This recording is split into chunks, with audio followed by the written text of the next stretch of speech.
If your business is getting quiet and everything suddenly starts depending on you, your business is not resting. It's just collecting an executive tax. Most founders assume a slow period reveals a marketing problem. Sometimes it does, but a lot of times it reveals something deeper, a problem that's with how the business is set up. Because when the leads slow down, when the phones stop ringing, is when your team has fewer customers to serve. You finally start to notice how much the business still depends on your attention. When business is busy, the activity can disguise the dependencies. There are calls to answer, there's orders to fill, there's customers to serve, problems to solve. Everyone is moving, so the business looks healthy. But movement is not the same as capacity, and business is not the same as built correctly. A business can generate revenue, have customers, employ good people, and still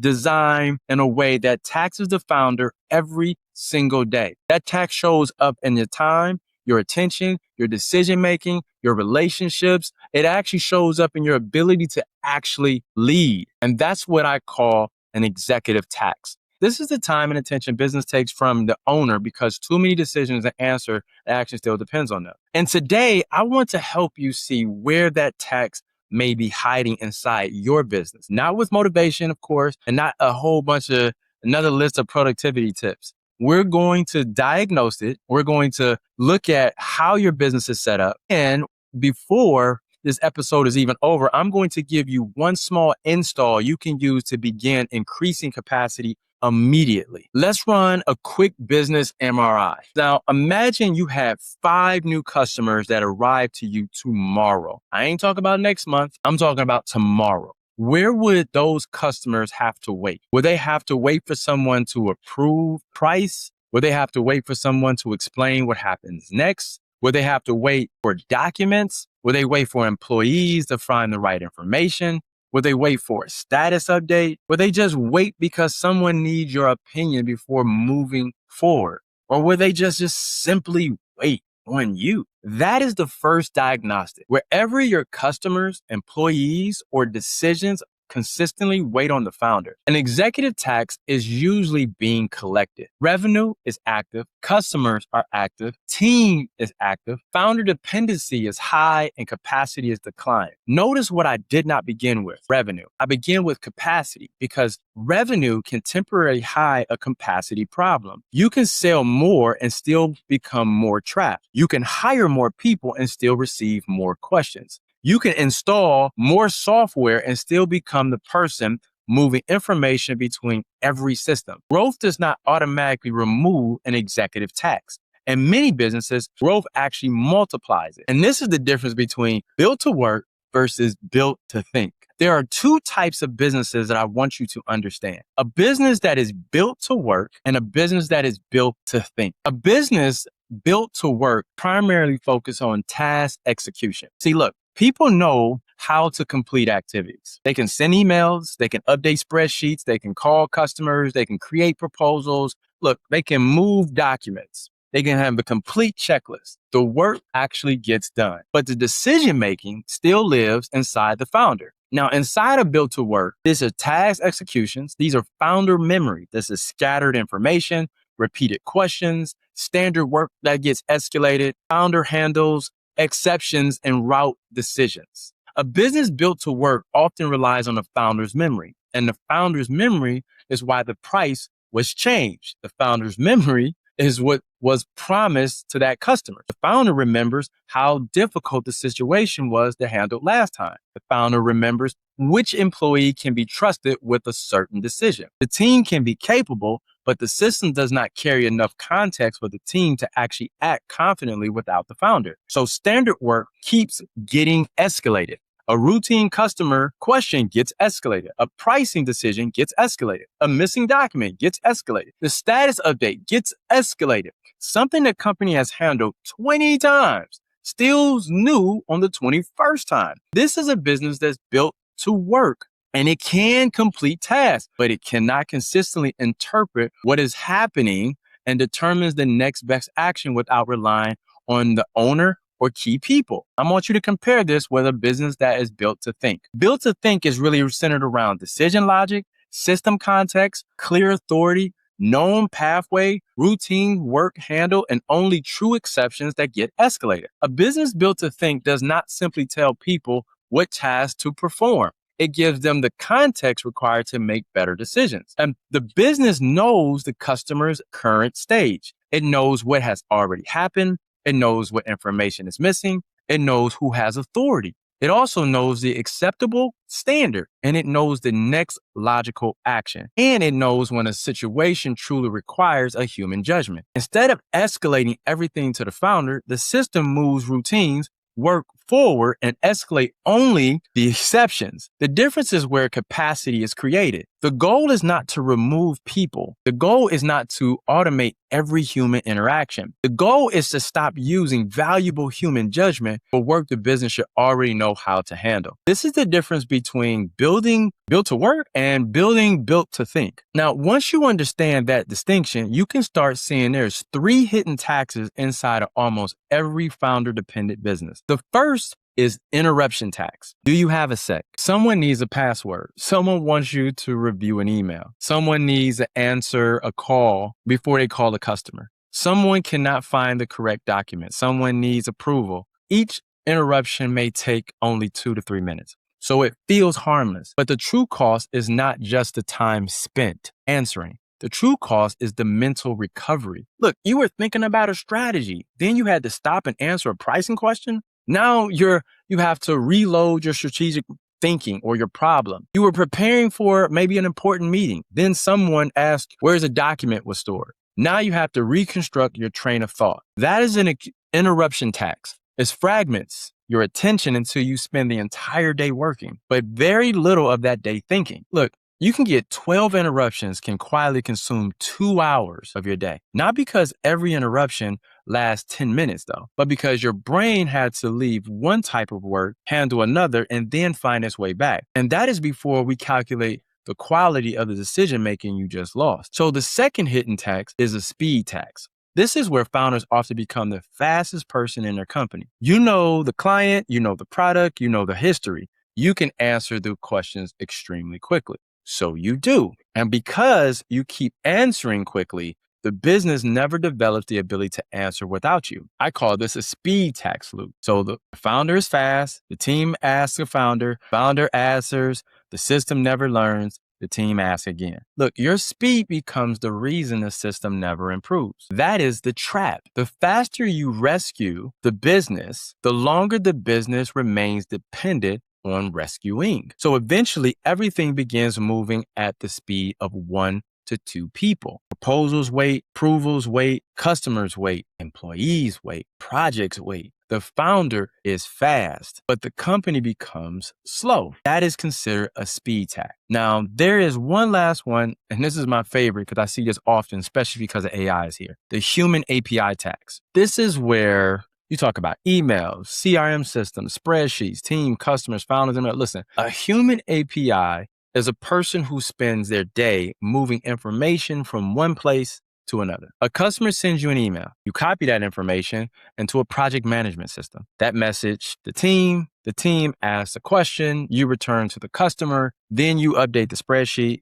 then you send a status update. You are not making strategic decisions at this point. You're just routing information. You're acting like the connection between a system that do not communicate, departments that do not share context, and people who do not know what happens next. You have become an unpaid integration. That's a human API tax. And artificial intelligence does not automatically solve this. In fact, adding more tools without the right structure to your business can make it worse. Now, you have more software producing information, more dashboards to check, more prompts to actually write, more outputs to review, and more information that still has to be interpreted and routed through you. The tool may be intelligent, but the business is still dependent. The real question is not, are you using AI? The real question is does the business know what to do with what it knows? Now let's go ahead and calculate an executive tax. I want to show you what this looks like. We're talking about interruptions, approvals,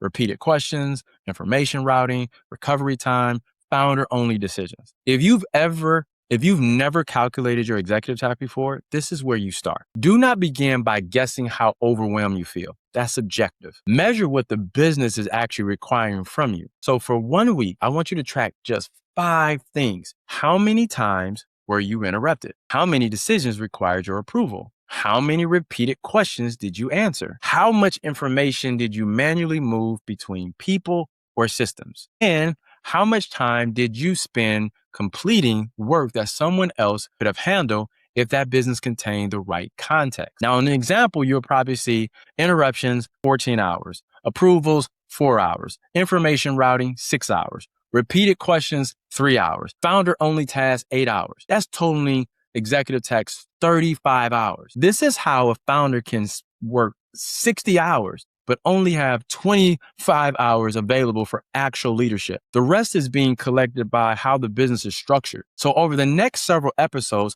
I'm going to break down how to calculate each type of executive tax more precisely. We will look at the hours, the dependencies, the urgencies, the frequencies, and the decisions that keep routing back to you as the founder. But today, I want to give you one small install. You can begin immediately. In today's install, we're going to do repeated questions log. So for the next 24 hours, I want you to just write down every question someone asks you about the business. Do not rely on memory. Create a note on your phone. Use a piece of paper, a Post-it note, open a document. It does not matter. Every time someone asks you a question, record it. What is the price? What is the document? What should I tell this customer? How do I say this? Has this been approved? What happens next? Who is responsible for this? Can I move forward? Write all of it down. Then at the end of the day, place each question into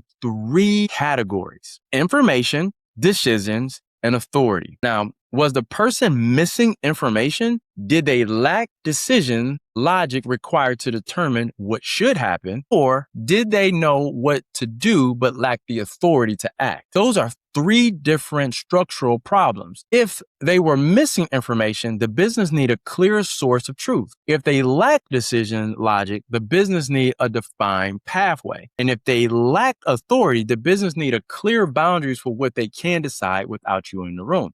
Do not try to solve every question at once. Find one repeated question that created the most interruptions, then build one small pathway around it. One answer, one location, one decision rule, one clear owner, and one definition of when it should actually come back to you. This is a slice install. You're not rebuilding an entire company. You're removing one piece of dependency. You're allowing the business to carry one responsibility that previously is being carried by you. Now, before, this is how you do business. Questions will come to the founder. The founder will then answer. Questions return. After, you're going to do this. Question, system context, team acts, only exception gets escalated. That one install may save you 30 minutes. It may save you 3 hours. It may even prevent a mislead. It may speed up a customer response. Hell, it may even recover revenue that was being lost while someone waited for an answer. But more importantly, it teaches you how to grow capacity and how capacity is actually created. Capacity is not created by squeezing more work or trying to sell more. Capacity is created when the business can carry more responsibility without requiring more of you as the founder. So here is the prescription I want you guys to walk away with. Stop measuring the health of your business by how many sales you have coming in or how many sales calls or how busy you are. Measure what the business can actually handle without you. Measure how many decisions can you move forward. Measure how quickly customers receive answers and measure how much context your team can actually access. Measure how often standard work becomes emergency and measure how many hours your week are being consumed because the business still depends on your memory, your speed, your ability to connect everything. Because the goal is not to create business that works harder. The goal is to create a business that thinks better. Now, I want you to diagnose the tax that shows how the business is structured and install the solution to increase capacity. So everything we build here comes back to increasing capacity. Capacity is for leadership. Capacity is for better decisions. Capacity for relationships. Capacity for better